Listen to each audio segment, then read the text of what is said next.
Hi friends, welcome back to my channel. இன்றைக்கி நம்ம பார்க்க போகிற வீடியோன்னு பார்த்தீங்கன்னா, கடன் பிரச்சனை தீரவும் சொந்த வீடு அமையவும் வழிபாடு பற்றி தான் பார்க்க போகிறோம்.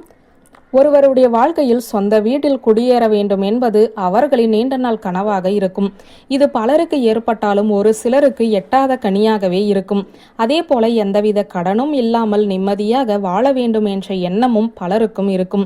இவை இரண்டிற்குமே காரணகர்த்தாவாக திகழக்கூடியவர் செவ்வாய் பகவான். அப்படிப்பட்ட செவ்வாய் பகவானுக்கு உரிய அதிதேவதையாக திகழக்கூடிய முருகப்பெருமானை சஷ்டி திதியில் எந்த முறையில் வழிபட வேண்டும் என்றுதான் நாம் இப்போது பார்க்க போகிறோம். சொந்தமாக இடம் வாங்க வேண்டும் அல்லது சொந்த இடத்தை விற்க வேண்டும், சொந்த வீட்டில் குடியேற வேண்டும், கடன் இல்லாத நிம்மதியான வாழ்க்கையை வாழ வேண்டும், அடமானத்தில் இருக்கக்கூடிய நகைகளை திருப்ப வேண்டும் என்று எந்த பிரச்சனையாக இருந்தாலும் இவை அனைத்திற்குமே காரணமாக திகழக்கூடியவர் செவ்வாய் பகவான் தான்.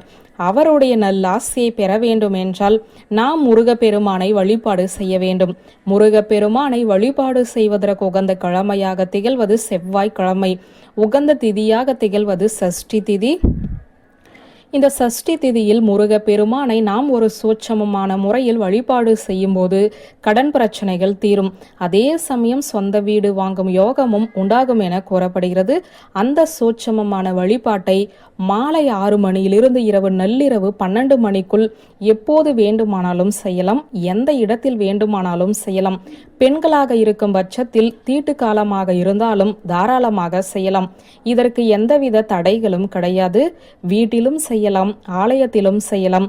வீட்டில் செய்பவர்களாக இருக்கும் பட்சத்தில் தங்களுடைய வீட்டில் ஒரு அமைதியான இடத்தில் அமர்ந்து கொள்ள வேண்டும்.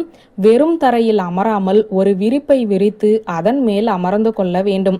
எந்த திசை பார்த்தவாறு வேண்டுமானாலும் அமர்ந்து கொள்ளலாம். இதற்கு நமக்கு தேவைப்படுவது 6 1 நாணயங்கள். இந்த 1 நாணயங்களை சுத்தம் செய்து ஈரமில்லாமல் துடைத்துக் கொள்ளுங்கள்.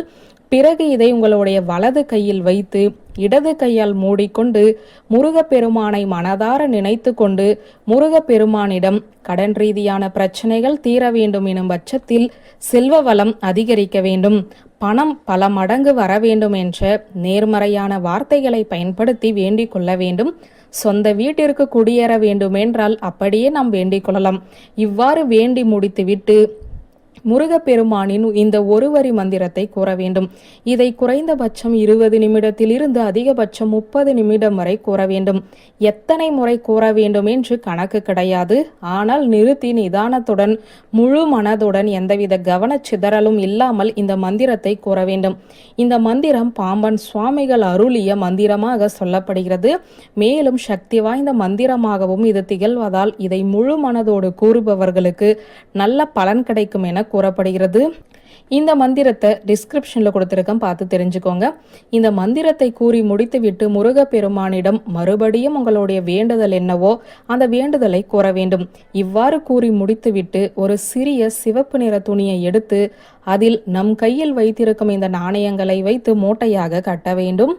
இந்த மூட்டையை பீரோவிலோ பூஜை அறையிலோ அல்லது நம்முடைய பர்ஸிலோ பணம் வைக்கும் இடத்திலோ நகை வைக்கும் இடத்திலோ வைத்து விட வேண்டும். உங்களுடைய வேண்டுதல் எப்போது நிறைவேறுகிறதோ அப்போது இந்த முடிச்சை அருகில் இருக்கக்கூடிய முருகன் ஆலய ஒண்டியலில் சேர்த்து விட வேண்டும்.